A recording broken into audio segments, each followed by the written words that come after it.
Hello guys, so currently we are at a 10 acres farm. This is not one, this is not two, this is not six, this is 10 acres farm in Abeokuta.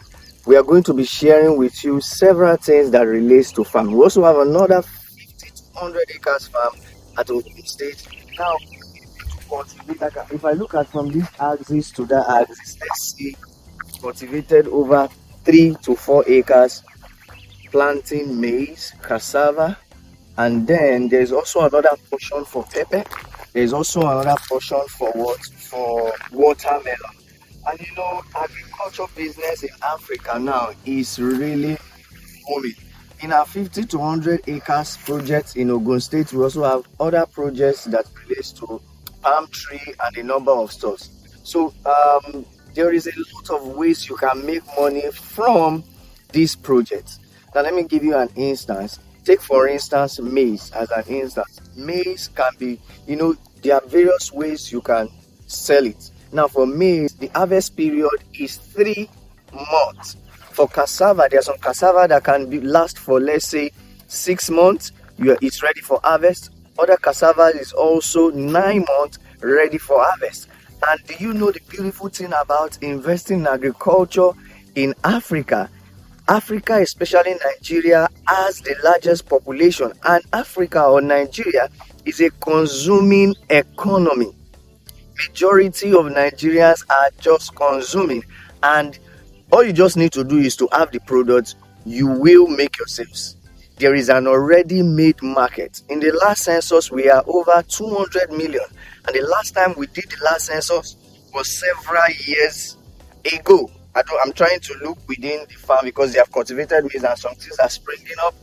I'm trying as much as possible not to trample upon them. So I want us to just let me just continue what I'm saying before I move to where we have the farm manager, and also we have, as you can see, work is going on over there. They are currently owning some parts that needs to be bought, and also on this ground that we are standing, if you notice, there is really nothing on this ground here because this ground is a little bit harder compared to the other ground. So we are bringing in a machine today that is going to level the ground very well and do what?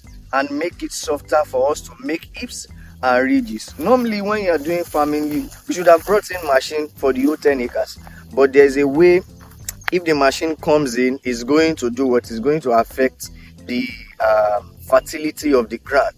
So we just had to look at the whole 10 to 12 acres and say, okay, this portion is better, is soft. Then we started making the ridges. So for maize, people are ready to buy maize from you. People are ready to do what? To buy. Those people selling on the roadside that do what? That sell maize in bulk, or that sell what's it called?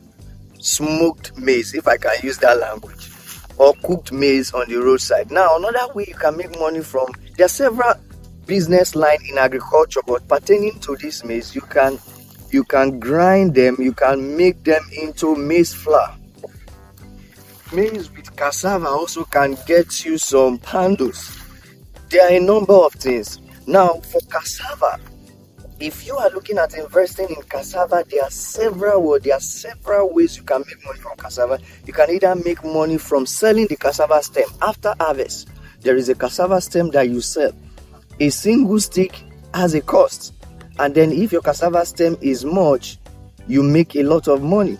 Now, apart from the cassava stem, the cassava alone, you can sell it. But if you don't want to sell the cassava itself, in fact, there is a company in Nigeria that is ready to buy any amount of cassava you have to produce or you have on ground. Carry it, go to their location, they will buy it from you because this company has a cassava processing farm. They derive various byproducts from the cassava product alone. So from cassava you can get ethanol. From cassava you can get cassava flakes. That's what people call garri. From cassava you can get flour. So there is a number of business opportunities that you can do what you can make from investing in cassava. So follow me, let's walk down in and see what we have there.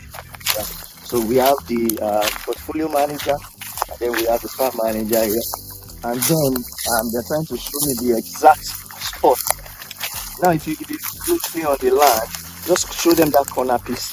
This is a land that has been allocated to our client.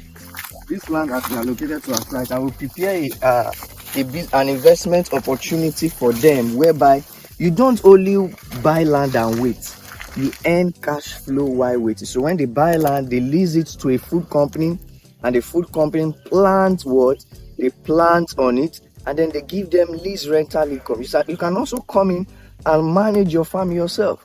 Or if you are in the diaspora and you don't have access to a food company, and then the food company does what? The food company uses the land and pay you lease rental income. So let me just show you what's going on here. That axis has been tilled. Now this is the location we want to make soft, and then we can comment whatever we want to comment.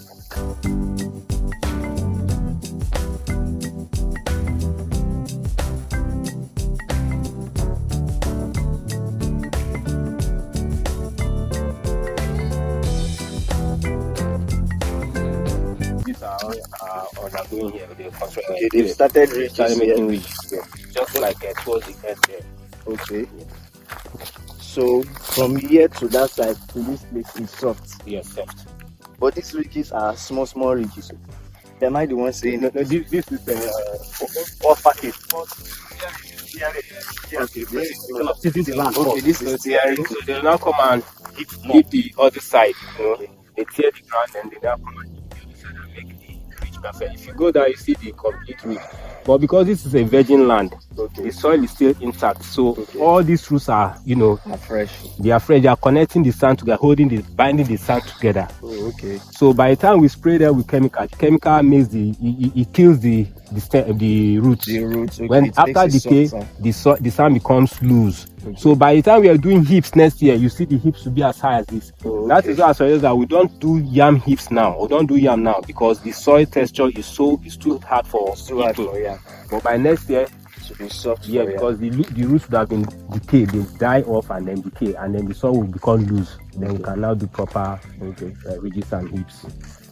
So that means this is not the final ridge. They will still. As time goes on, farm maintenance, making we always adjust the top of the ridges to make sure that the hips are high.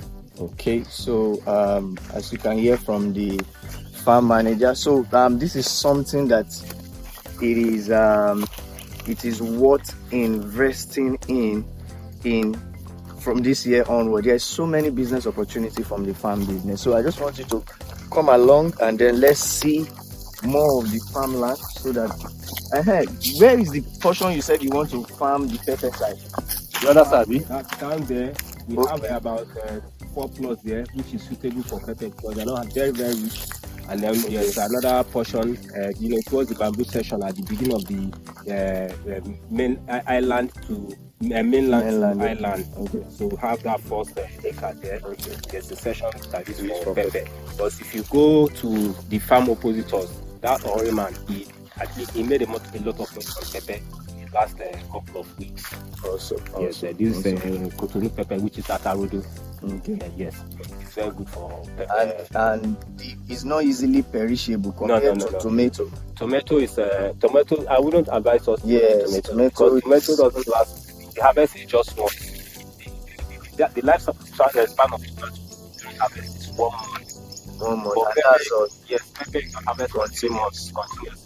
3 months. Wow, awesome. So that's a very, very. There are so many business opportunities with farm investment. So that pepper side is also a good one. So it's good. So once we work on this island part, then they can commence ridges, right? Yes. Then we can proceed with the maize. So how many acres have they sprayed? We sprayed 2 acres. Because started spraying 2 days ago, and we have to be very careful with spraying because we already have corn planted. Okay. Where we have that plant growing from, that chemical will keep it.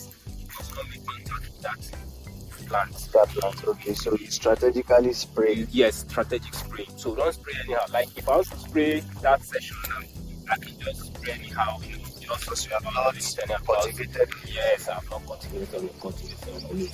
But once you plant, you be very careful because all these chemicals we're using, they are very highly toxic. Okay. Especially that paddy there, so high. In that one, 3 months. In that space of 3 months, it keeps working all the roots. So anything that is called But are you sure it's not going to kill the That's why we say we spray systematically. Okay.